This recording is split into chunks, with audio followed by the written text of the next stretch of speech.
Hi, I'm Kylie Anne Neal, founder of Kan Culture, and welcome to Kan Talk Kulture. In this podcast, I sit down with some of Australia's most progressive founders and CEOs to explore the heart of their company cultures, what drives them, what they value, and what it's really like to work for the companies they lead. You'll also find occasional episodes packed with practical HR insights to help you build safer, stronger, and more trusted workplaces. So whether you're a new team member getting to know your workplace, curious about creating remarkable company cultures, or just wanting to know more about implementing HR best practice, you're in the right place. Let's dive in. Hello and welcome to the Kan Talk Kulture podcast. I'm Kylie Neal, your host, and with me today I have Georgina Walker, who is a people and culture consultant at Kan Kulture. Welcome, Georgina. Thanks, Kylie. Welcome to 2026. Oh my gosh. The new year is here. New year, new me. Let's start again. So as with everybody, I think coming into a new year, there is always this surge of energy and enthusiasm and newness that people seem to crawl into Christmas. Everyone's tired. Everyone needs this break, and there is the anticipation of Christmas coming that just every year seems to exhaust everybody. With that exhaustion, there's normally tolerances of poor performance, tolerances of poor treatment, and it's not really that that's deemed acceptable, but everybody just wants to get to that finishing line that we call Christmas, New Year break. So when people come back from that break, there's always a renewed energy. You know, if people are fortunate enough to have spent Christmas, New Year period with family and friends, away from work, away from the responsibilities of work and really filling their cups, they come back to work with a renewed focus. They also come back to the new year with New Year's resolutions and great intentions that this year is going to be different. This year is going to have a different energy. There's a list of things that everyone's going to complete for this year with this new year that is ahead of us. We know that sometimes the way that we harness that energy is very, very important. The energy and enthusiasm starts to deplete. So come February, March, it's same story, same tolerances, same behaviours that were here last year that nobody dealt with. So what can we do? How do we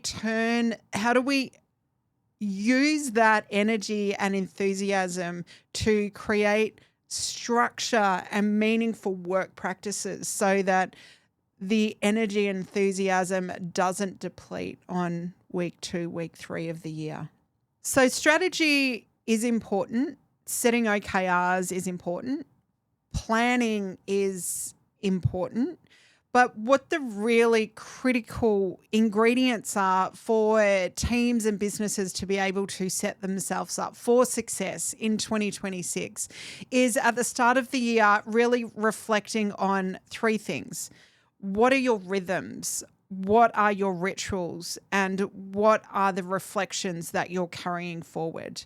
So it's rhythms, rituals, and reflections that are really going to harness that energy and enthusiasm that everybody comes back to work with at the start of January, and really be able to create things and put things in place that are going to be really sustainable throughout the year. Georgina, let's start with rhythms. Let's break each of those down. So we've got rhythms, rituals, and reflections. Rhythms. Okay, so when we talk rhythms, we're really talking about pace. So how fast things move, how the pressure starts to build, and how often there's actually space to pause, or whether things, blend into one long push, like the year, A long for push. example. I feel like 2025 for many teams was exactly that, a long push. I say that every year, but not this year. True. So for growing businesses especially, last year probably felt very full, very rushed. People were probably very overwhelmed. But over time, that pace kind of becomes the normality, which isn't how we want to start our year off.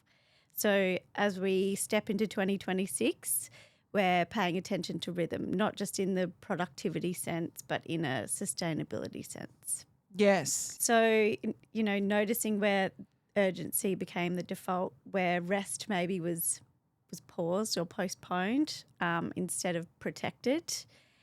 Constant acceleration might get results in the short term, but it will cost in the long term.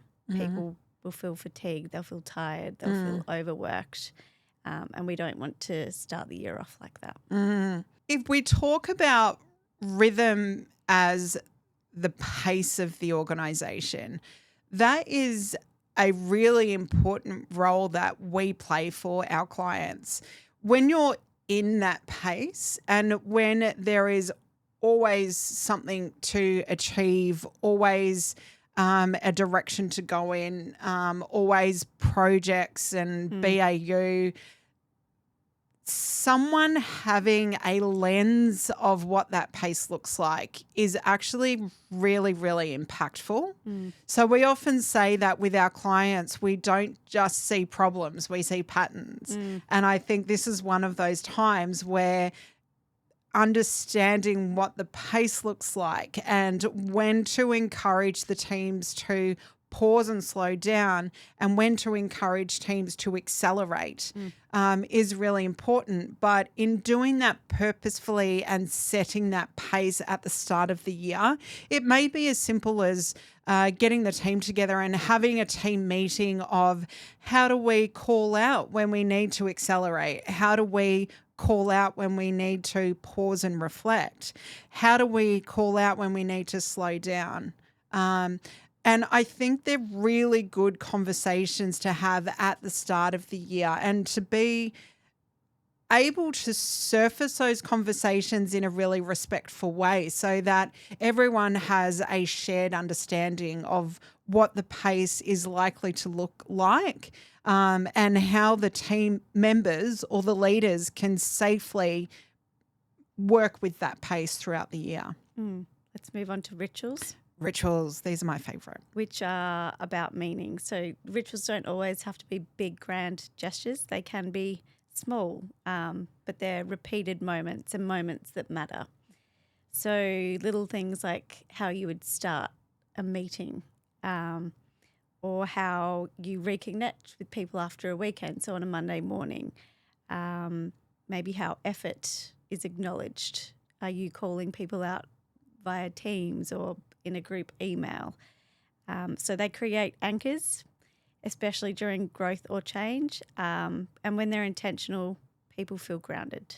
I really like the word anchors when we talk about rituals and that the rituals anchoring the culture.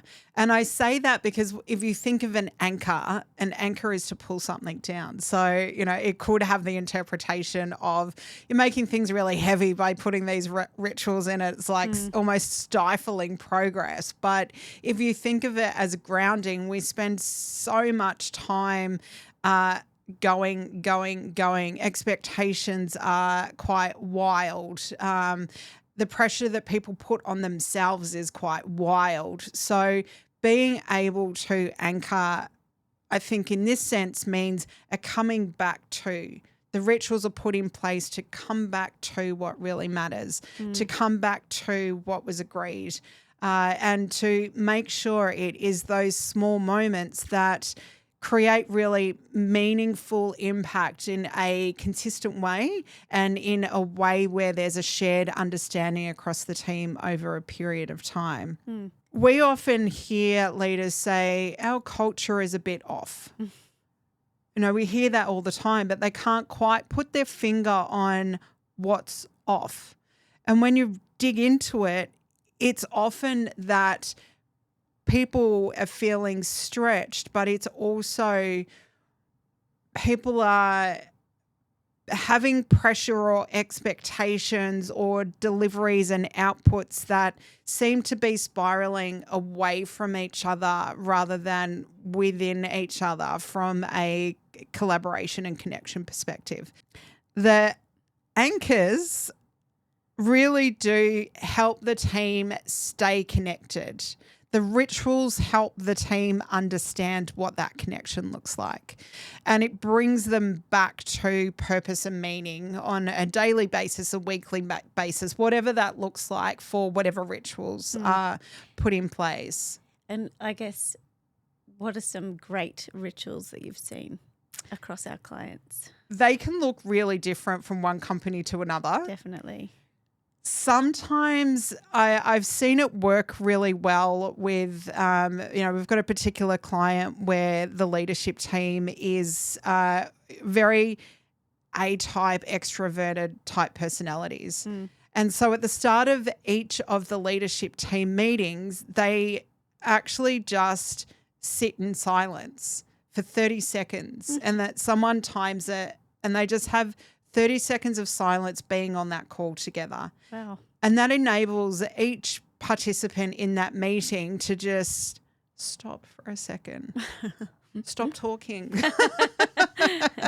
stop sharing, stop working. Like it's 30 seconds of stopping. And that's really powerful for them. I like that. I know for some other teams, Monday mornings having a stand up and the way that they start speaking when they're talking about what's going on for their week is giving one word that they would use to describe their weekend. I use that with one of my clients as well. Yeah, fantastic. Yeah, it works really well. What are some things that we do? Some things that we do. These are rituals, but they are also part of the way that we connect and have fun together. Yeah. I would think would be through our gifts. Yes. That's actually our communication. That is our communication. So when there's space to search for a GIF and try and have a conversation without words, it's fun. Yeah. It's fun. Brings a little light into the day. Yes. And I mean, it's on Teams, so it's not like there's inappropriate material being shared. It's fun, it's light, and it puts you in a good mood. Like there is, in my world, there's nothing better than just seeing a little GIF pop up rather than seeing a sentence pop up. That would be an example of a ritual. What else have we seen? Even little things like before a Friday going into the weekend, you say goodbye, you say have a good weekend. Just tiny little things like that I think are meaningful. Yes. For myself at least. Yeah. Yeah.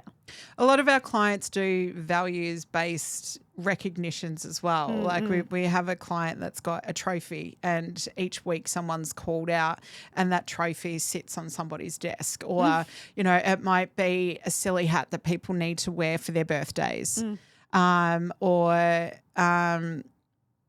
it might be doing a little activity or game before a town hall meeting. Yeah. Like there are so many things that people can put into place. I've got another client who the CEO is like crazy for golf. He's crazy for golf. He loves playing golf and he's very competitive by nature. So they do like a little putt-putt once a month where, they spend half an hour in the morning. He buys them all coffee and they do a little putt-putt and they've got a scoreboard and everything up in the office. Yeah, that's fun. Yeah, it's fun and it's something that, is really meaningful and it helps in times of high pressure. It just helps people to reconnect to what they're really showing up to do every day and that passion of the team, the sense of team that they're connecting to. And that's why rituals are really important. Well, if you were stuck on some rituals, there's a few ideas. The list goes on. So we'll move into reflections now, which is quite often the easiest to skip, especially when there's momentum, especially when we've had our Christmas break and everyone feels refreshed. We just come straight back into the year. But this is where learning actually happens. So this is looking back without judgment. We're noticing patterns rather than isolated moments, looking at things like what worked well and what didn't well, and not putting any blame. But reflecting is to learn the things we don't necessarily want to repeat from last year. Mm. And so without reflection, all of that experience just rolls forward unexamined. Mm. Mm. And reflection being linked to learnings. Last year, there was quite a few insights from a HR perspective looking at the way that we learn and moving away from learning being about going to a course and coming back and putting that folder that you learnt from the course into the drawer and never opening it up again. Learning is now more about these reflections. We can self-learn just through stopping and pausing, and instead of just going from one project to the next, one piece of work to the next, actually reflecting on, okay, we did that piece of work, or we've been doing BAU work and, we've improved some processes along the way over the last quarter, and actually taking the time to reflect, to understand and talk about what the experience has been, what has worked really well, what challenges came up and how were they overcome, we work a lot with strengths, what strengths really shone to help that get over the line. And, to unpack that and then say, okay, well, let's take the learnings. Let's make sure that we're not defaulting back into the same challenges because we know how to manage that if it shows up again. Yeah. How do we utilize the resources within the team based on the strengths, because we know what's really helpful to get a project started, or we know who doesn't have achiever high on their strengths list, for example, so who can close it off. Yeah. So we can get on the hamster wheel and just keep going. Whereas if you set your year up with purposeful reflections at certain times in the year, you enable that space to just, stop and go, what have we learnt? It's not, learning these days is not about going to a course. It can be, obviously that's upskilling, but actual learnings is sometimes a lot more powerful when you look at the group of people that are participating in work with you and you sit down and have a very honest, courageous conversation about what's working well and what's not working well. Which is what we did. So we caught up for the last 2 days, and the first thing we actually did was to reflect and speak about what worked well, what didn't work well at an individual level as well as a team. And then we kind of got into what the year is going to look like for us. So that was really, really good and insightful. Yes. And it is really powerful because it just enables the space for people to realign, and for you and I to have that conversation over the last couple of days was really great to start it from a personal sense of how are we getting along? Are we okay? What challenges have we had over the last little while? How have we overcome them, and what's been appreciated and what's what we could do better moving forward. And it's that shared understanding of what we bring and what our needs are, which is through the strengths lens, which is really powerful. And then you look at what was actually achieved and the challenges and outcomes of the what. So looking at the how and the what is very powerful from a reflections perspective. Yeah, it's good to have those aha moments. Uh-huh. So as we step into 2026, we're holding on to three main things: rhythms, how we move, the rituals, how we create meaning, and then reflections on the how we're learning. So it's not a framework, it's not a checklist, but it's just a reminder for sustainable work and healthy cultures, which aren't built alone. Yes.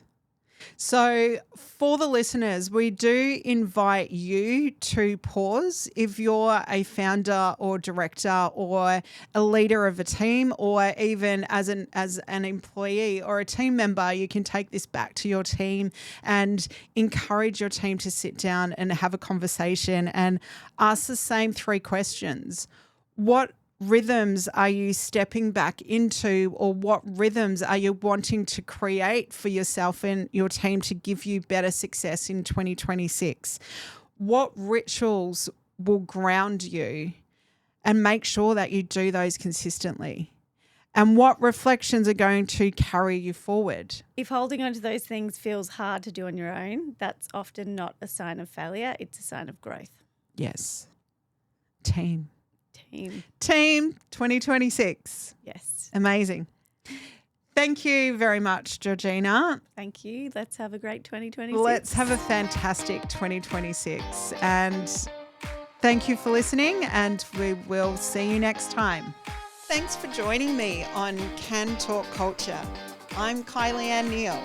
I hope today's episode gave you a clearer view into the values driving your workplace, or sparked new ideas about building a remarkable company culture.